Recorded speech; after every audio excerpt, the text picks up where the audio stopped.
Assalaamu calaykum waraxmatullaahi wabarakaatu. Mar kale iyo muuqaal cusub.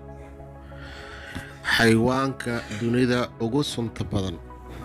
Runtii xayawaankan cidna isma dhihin runtii inuu yahay xayawaanaadka dunida jooga kuwa ugu sunta badan inuu asiga kasii sun badan yahay. Annaga haddaan nahay Afrika ama Soomaaliya waxaan aaminsanayn in masaska abeesooyinka iyo xillimidka ah in ay ugu sun badan yihiin, balse bahalkan markii baaritaan lagu sameeyey waxaa la ogaaday in uu yahay xayawaanka ugu sunta badan ee maanta koonka saaran.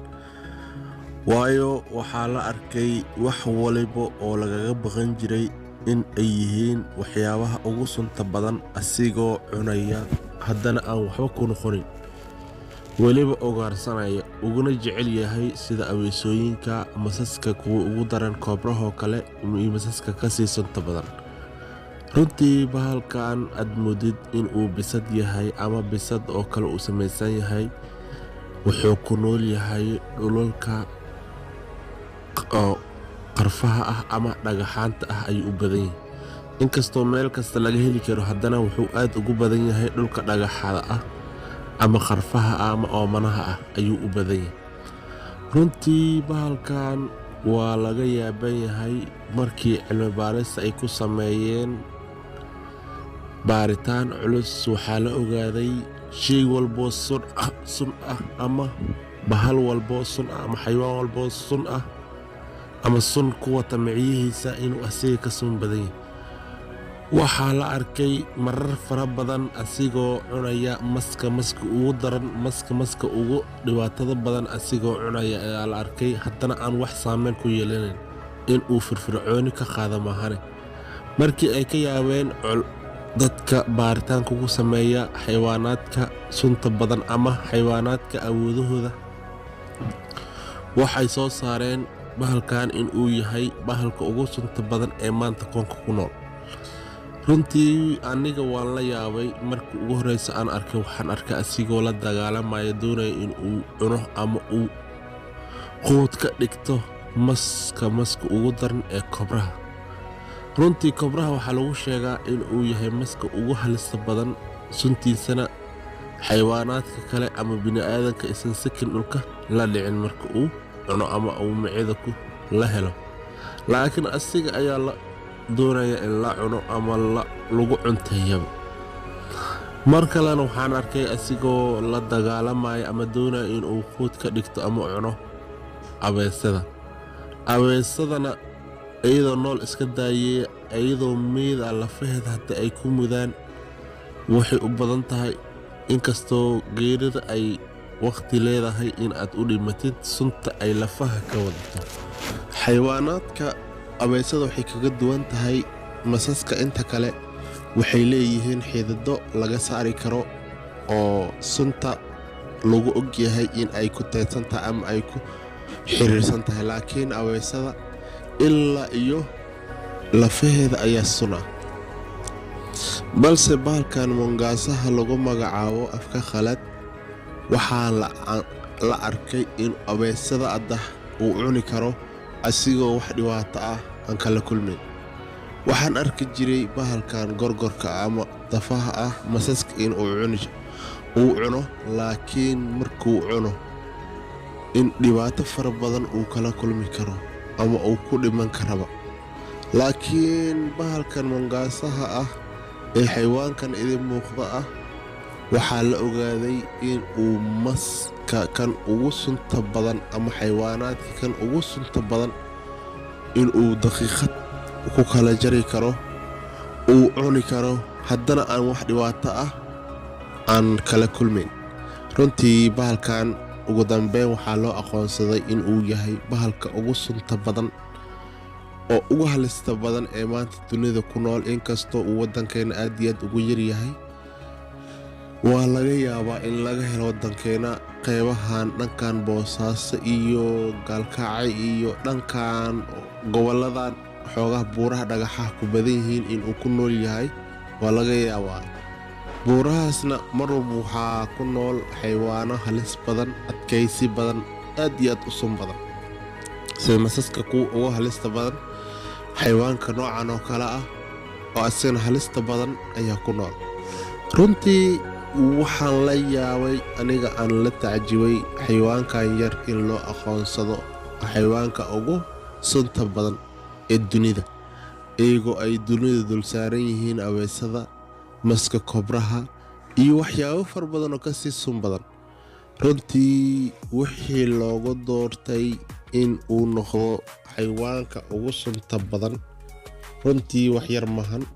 anigana waan arkay asigoo abeesooyinka iyo masaska kobraha kuwa ugu halista badan ah iyo masaska sii daranba way jiraan. masas waxaa jira oo kobraha iyo abeesada ka sun badan, laakiin asiga wax walba oo sun leh ee dunida dul saaran ee lagaga baqdo in qof ay dhibaateeyaan waa shayga ay ka sii baqdaan. waxaan arkay maska kobraha ah markuu bahalkan arko 90% wuxuu sameeyaa isdifaacid ama inuu cararo, laakiin bahalkan orodna lagagama dheerayo, isdifaacidna asiga kaa badan.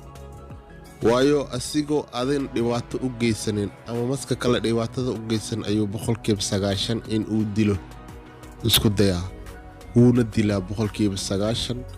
waayo wuxuu leeyahay xirfad uu ku difaactamo kuna weerartamo.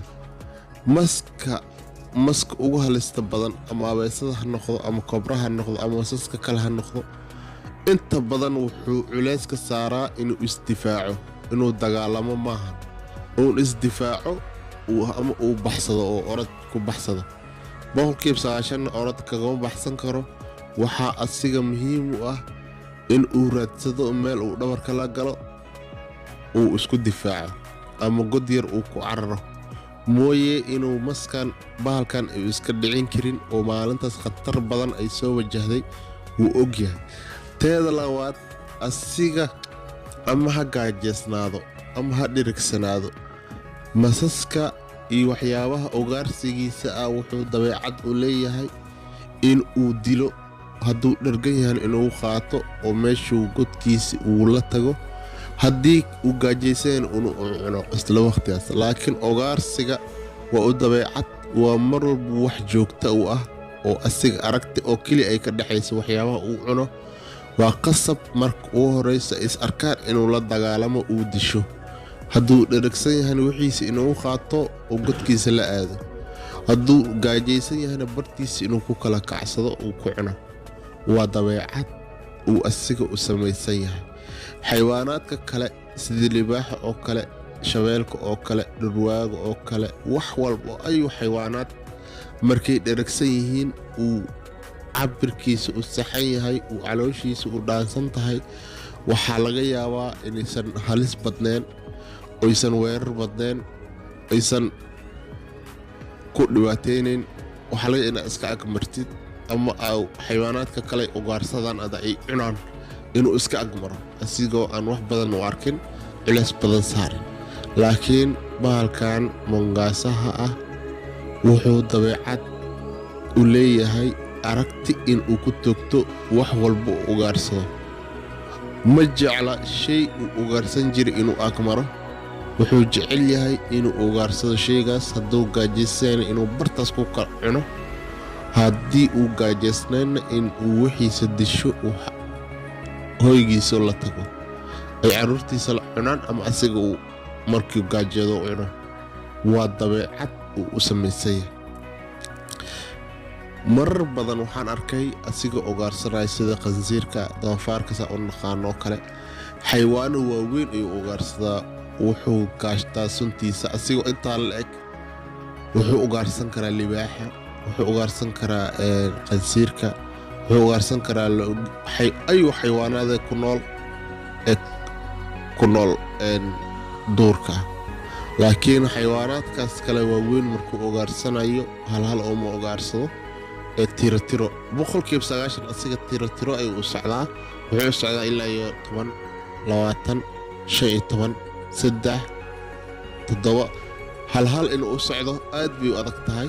inkastoo halhalka hadda uu ku ugaarsado balse way yar tahay inuu halhal u socdo dabeecadda uu leeyahay ee noocaas ah markii masaska iyo waxyaabaha xayawaanaadka yaryar uu waayo uu ishiisa qaban weyso xitaa libaaxa iyo wixii ka waaweyn iyo wixii ka yaryar inuu ugaarsado ayuu dabeecad u leeyahay cid kaga badbaadi karto duurkaas hadduuba gaajaysan yahay abadan ma jirto wax waliba uu ugaarsadaa uuna baabi'iyaa waa xayawaanka ugu halista badan maanta ama caalamka oo dhan waa xayawaanka ugu halista badan ee Mombasa.